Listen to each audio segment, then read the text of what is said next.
दोस्तों, lumpy skin disease फिर से एक बार हिंदुस्तान में फैल रहा है। इसका 2024 का ये पहला रिपोर्ट है जो मुझे मिला है। बिहार के अररिया डिस्ट्रिक्ट में लंपी स्किन डिजीज फिर से देखने को मिल रहा है और देखते ही देखते मुझे लगता है कि फिर से ये पूरे देश में फैल सकता है। तो इसलिए आप लोगों को सचेत हो जाना चाहिए। सबसे पहले मैं बता दूं कि ये जो lumpy skin disease Araria district से मुझे रिपोर्ट किया गया है, उनका कहना है कि पिछले साल भी इस गांव में लंपी स्किन डिजीज हुआ था, लेकिन इस बार जिनको भी लंपी स्किन हो रहा है उनकी उम्र कम है, यानी कि कम उम्र के बच्चों में हो रहा है।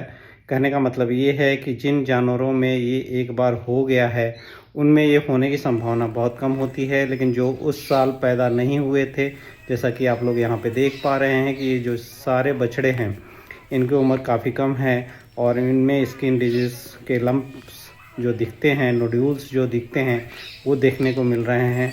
कुछ में लेग में एडिमा भी देखने को मिल रहा है, रेस्पिरेटरी डिस्ट्रेस भी मिल रहा है, जो टिपिकल पैटर्न होता है लंपी स्किन डिजीज़ का।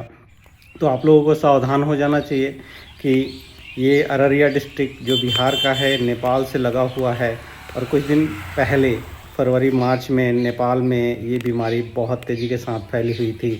अब ये नेपाल से लगे बिहार के डिस्ट्रिक्ट में अगर आया है बरसात के बाद, तो इसका मतलब है कि बरसात के बाद आप लोग जानते हैं कि वेक्टर बॉर्न डिजीज बढ़ जाती हैं। कहने का मतलब जो मस्कीटो से ट्रांसमिट होने वाली बीमारियां हैं वो बढ़ती हैं और फिर उस तरह की बीमारियां अगर पॉपुलेशन में हैं तो उनका स्प्रेड या आउटब्रेक आपको देखने को मिल सकता है। तो एक ही गांव में कई जानवरों के छोटे बच्चों में, खास करके जो इनकी उम्र 1 साल से या कम है या 3 या 4 महीने के हैं, उनमें लंपी स्किन डिजीज बिहार में फैल रहा है। तो हम लोगों को सचेत हो जाना चाहिए कि ये पूरे देश में भी फैल सकता है। इसके रोकथाम की जितनी भी आवश्यकता है उसको हम लोग को अपनाना चाहिए। वैक्सीनेशन एक बार करके मुझे लगता है कि सॉल्यूशन नहीं होना है। लगातार हम लोगों को वैक्सीन लगाते रहना पड़ेगा और प्रॉपर वैक्सीनेशन से ही, और सभी जानवरों का लगभग वैक्सीनेशन करके कई सालों तक इस बीमारी से हमें निजात मिल सकता है।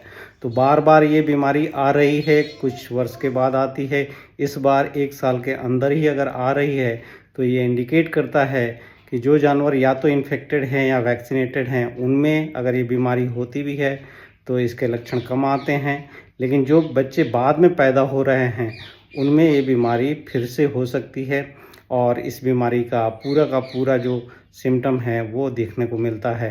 तो इसका इलाज मैंने आप लोगों को कई बार वीडियो में बताया है। अगर इलाज करना है तो ये वायरल बीमारी है, इसमें फ़ीवर बना रहता है, तो फ़ीवर को कंट्रोल करने के लिए आप नसाइड्स दे सकते हैं। नसाइड्स में बेहतर होगा कि आप नियोप्रोफेन या कैप्रोफेन का इस्तेमाल करें, लेकिन ये इसकी अवेलेबिलिटी की समस्या आजकल आ रही है, तो यहाँ पे आप दूसरे नसाइड्स का भी इस्तेमाल कर सकते हैं।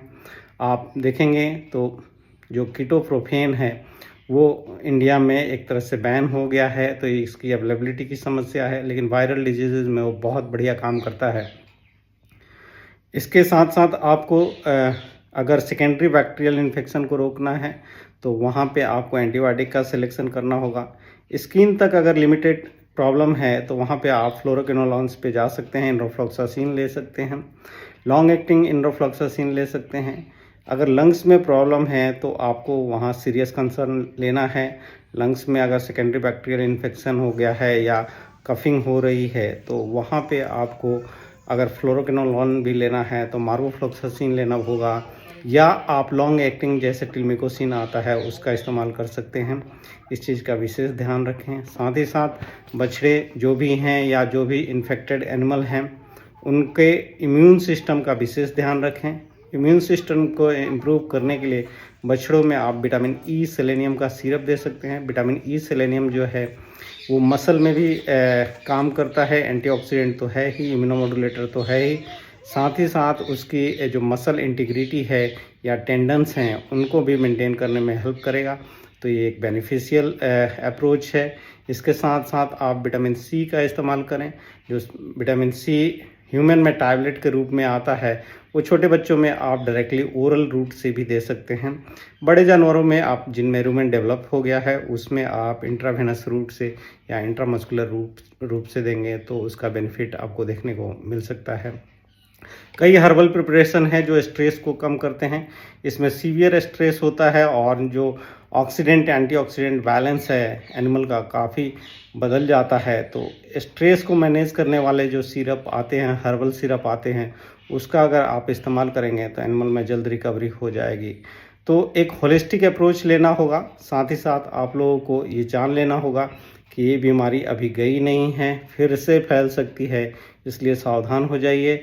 अगर आपके एरिया में इस तरह की समस्या आ रही है तो आप वहाँ के जो रिपोर्टिंग सिस्टम है उनको रिपोर्ट करें, ताकि वो सही उचित उस पे उसके रोग के लिए उसकी फैलाव ना हो, उसको रोकने के लिए कार्य कर सकें और उचित समाधान की व्यवस्था कर सकें।